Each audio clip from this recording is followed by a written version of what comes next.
Eu fiquei surpreso em ver o número de pessoas que acreditam que, de fato, o Bolsonaro vai ter um julgamento justo, que tem chances de ser inocentado. Hoje, acompanhando aí os noticiários do Brasil, eu vi já gente falando, o Bolsonaro virou o jogo.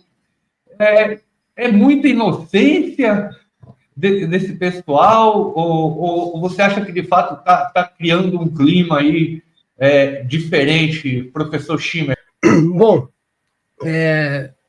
o julgamento todo ali se mostra uma grande farsa, né? E o pessoal que está realmente achando que o Bolsonaro virou o jogo, o pessoal não está entendendo ainda o que acontece no Brasil. Tá? Acho que a gente vai entrar mais além aí em relação a esse assunto, mas o pessoal não tem um entendimento completo do que realmente está acontecendo no Brasil. Por isso aí pega os trechos ali que o Bolsonaro, em que todo mundo prova que de fato não existiu o golpe, e depois eu quero falar mais além aqui o que de fato aconteceu, né? Porque esse processo ele não é jurídico, ele é um processo político e é o sistema mostrando para o Bolsonaro e para qualquer um, né, que tiver ideias próprias e que tiver um projeto de governo sem ser esse que o sistema realmente quer, eles vão lá e vão destruir completamente. O sistema está mostrando para o Bolsonaro, olha, você está aqui nas nossas mãos, né? Então, é mais ou menos isso. É muito, muito parecido com os julgamentos dos expurgos de Moscou, ali os julgamentos de Moscou, o grande expurgo soviético, em que você tinha um inquisidor, uma polícia política, e você utilizava isso aí para perseguição dos opositores. Mas não entre nesse jogo que o jogo virou, porque se de fato acontecer, o Bolsonaro for inocentado e se tornar elegível, é apenas porque o sistema permitiu isso a ele, não é uma vitória jurídica. O sistema está dando permissão para o Bolsonaro, nós vamos deixar você concorrer, vamos anular aqui a sentença, se acontecer, né? E sob as nossas condições. O Bolsonaro vai fazer mais ou menos o que o Lula está fazendo.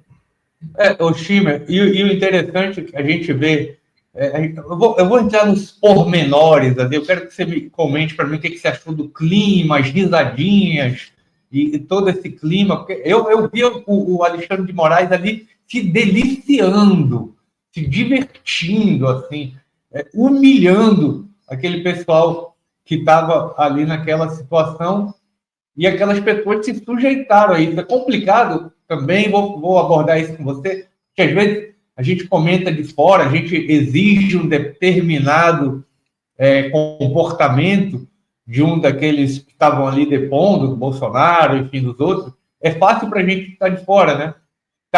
Eu vou pedir mais adiante para você se colocar na pele de daqueles que estavam ali depondo, para ver se podia agir de maneira, para entender aquele comportamento, o que eles estavam querendo com aquele comportamento, era amenizar, achar que se talvez fizesse piadinhas, levasse um clima mais leve, em vez de confrontar, possa ter uma pena, não uma absolvição, mas uma pena menor. Eu vou querer saber disso, mas antes, Schimmer, vamos começar pelo início, pelo Mauro Cid, tá? O depoimento do Mauro Cid, primeiro ele gaguejando o tempo inteiro, parecia que ele queria ali dar as respostas que o Alexandre de Moraes queria, né? Ele estava ali o tempo inteiro gaguejando, se contradizendo, sofreu também de amnésia seletiva, quando ele foi confrontado, principalmente pelo advogado do Bolsonaro. Teve muitos, eu não me lembro, não lembro. Acho que teve alguém que contou, ele falou 90 e tantas vezes esse termo, né? Não lembro. Enfim, vamos começar aí com o Mauro Cid. De certa forma, escancarou que não há, assim, provas contundentes, né? Eu vi até o pessoal aí da imprensa propagandista aí, da Folha, da Folha de São Paulo, da CNN, enfim, até esse pessoal, algum deles concordando, assim, não teve prova, ele não teve uma coisa assim contundente, um batom na cueca, para usar um termo bem chulo, escancarou mais ainda de que se trata de um julgamento político sem nenhuma prova contundente, né, Schimmer? O que você achou aí do Mauro Cid, né, do delator, do rato Mauro Cid? Pois é, Oscar, vamos falar o que de fato realmente aconteceu, tá? A gente está vendo aí as versões aí do pessoal, está vendo a versão da Procuradoria-Geral, né, da Polícia Federal, cada um tem uma versão, mas o que de fato aconteceu? O que aconteceu foi o seguinte, o Brasil tem que saber, a gente tem que falar aqui, né, sem mimimi. O Bolsonaro, existiu uma interferência, tá, do TSE e do STF nas eleições. Essas eleições que aconteceram não foram limpas, né, sob vários aspectos, e o Bolsonaro sabia disso, ele tinha conhecimento disso. Então, o que aconteceu? Existiu ali no final da eleição, eles conversaram, realmente o Bolsonaro conversou com as três forças, né, a Aeronáutica, a Marinha e o Exército. Ele queria tentar, de alguma forma, impedir que esse governo, que esse regime comunista aí tomasse o país. Ele de fato, ele tentou. Isso é público e notório. Ele tentou, ele foi procurar formas, artigo 142, conversou com os chefes das forças, viu a possibilidade, ele sentiu o clima para ver se era possível fazer alguma coisa, num ato desesperado. Então, isso não... Vamos deixar claro, isso não é crime, tá? Você cogitar fazer alguma coisa, um artigo 142 sobre uma justificativa da imposição da lei e da ordem, é atribuição do presidente da República, passaria pelo Congresso, você precisa do apoio das forças. Então, ele foi conversando com as forças para dizer, não podemos entregar o Brasil nas mãos desses malucos aí, não podemos entregar o Brasil, temos que fazer alguma coisa.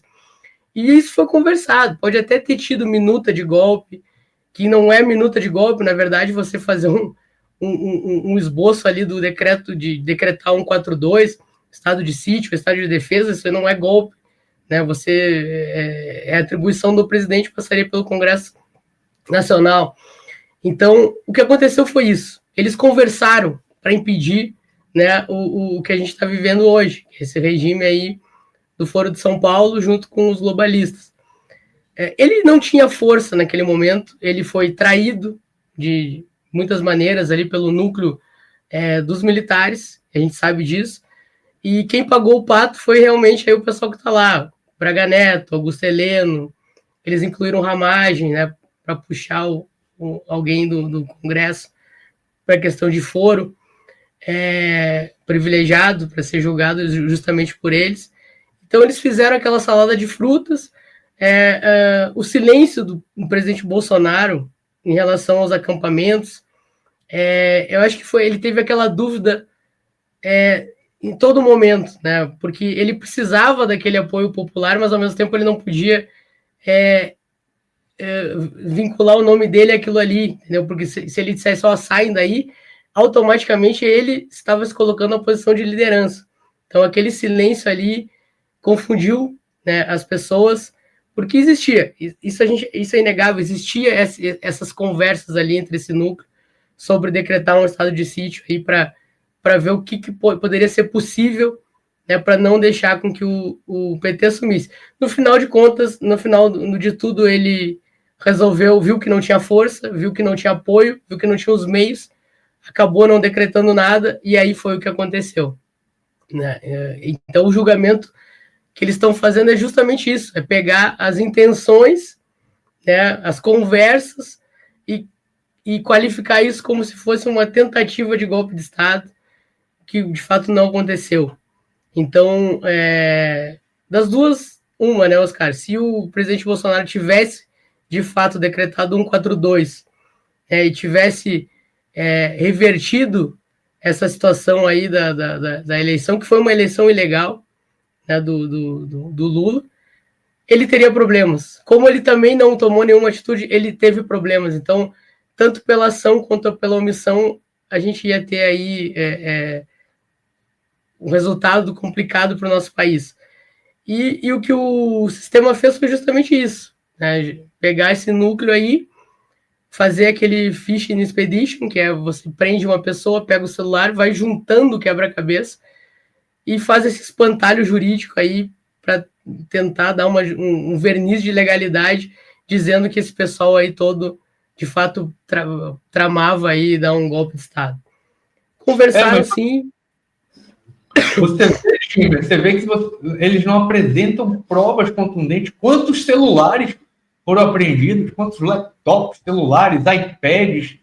Quantas interceptações? Enfim, todo isso eles não conseguem trazer algo contundente. É tudo narrativa. E o próprio depoimento do Cid escancara isso. Aí, quando ele foi confrontado, você vê que ele gaguejou, ele não lembrava das coisas. Não tem algo contundente, né? Fica escancarado mais ainda, Schimmer, que trata-se de algo político, né? E eu acho estranho assim as pessoas, a não ser que as pessoas estejam percebendo que o sistema está querendo aliviar para o lado do Bolsonaro, eu não estou percebendo isso, sinceramente. Não, de maneira alguma. É muita esperança, não sei. Eu vi pessoas otimistas antes e depois. E eu, daqui de fora, não consigo ver esse otimismo, não. Eu achei o Alexandre de Moraes estava se deliciando, estava se divertindo ali, né, Chima? Sem dúvida, o pessoal, geralmente o pessoal que segue o Bolsonaro, e aí a gente tem que compreender isso, né? Muitos políticos, aquele círculo que está sempre em torno do Bolsonaro é um bando de bajuladores, são pessoas despreparadas, tá? Com raríssimas exceções ali, a maioria são projetos de políticos que estão ali justamente para usar o nome do Bolsonaro para ter algum ganho, um capital político ali, mas esse pessoal não entende, então eu falo a direita youtuber, né? O pessoal pega um trecho do depoimento do Bolsonaro e coloca ali, Bolsonaro destruiu narrativa de Alexandre de Moraes, e aí divulga nos grupos, divulga nas redes sociais, e as pessoas, como não têm a compreensão do real problema que a gente enfrenta no Brasil, vão acreditando nisso, vão se agarrando em pequenas esperanças, e eu acho isso tão criminoso quanto o que estão fazendo com o Bolsonaro. É a própria base do presidente Bolsonaro fazer isso com a população. Eu acho criminoso da mesma forma. Você não acha que isso vem de uma orientação dele também, digamos assim? Você acha que ele também não adotou essa postura, de certa forma? Ele não impulsiona essa postura? Eu acredito que não, acredito que o Bolsonaro não tem esse alcance todo aí para entender o que está acontecendo no Brasil. Tanto é que a piada que ele falou ali em relação. Primeiro, ele pediu permissão, né? Imagina, você tá diante da guilhotina e você pede permissão ao Carrasco para fazer uma piada. Não era o momento, né?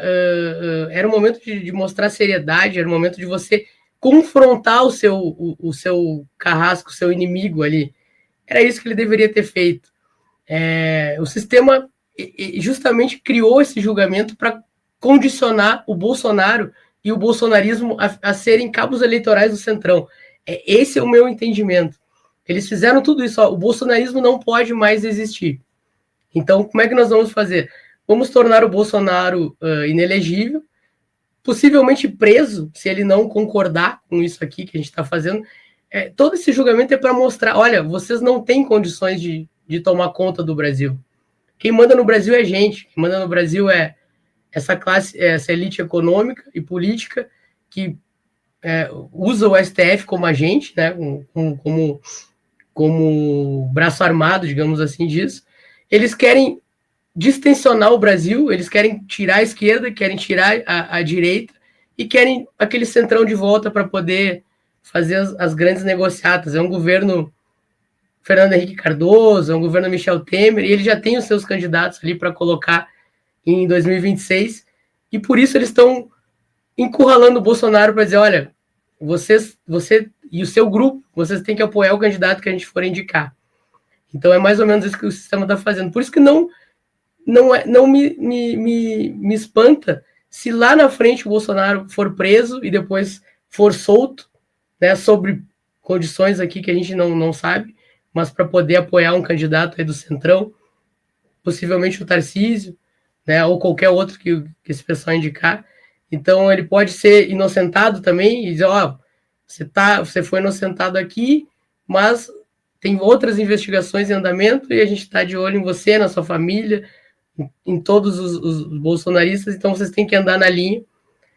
É isso, o sistema tá tentando jogar com esse movimento aí bolsonarista que, querendo ou não, foi o esboço de um movimento de direita no Brasil mais recentemente. O bolsonarismo rompeu, né? Eu falava isso. Pessoal, vocês não acham que o cara vai mudar tudo em 4 anos? Também é aquilo que eu sempre falo, time. As pessoas têm expectativas que são irreais.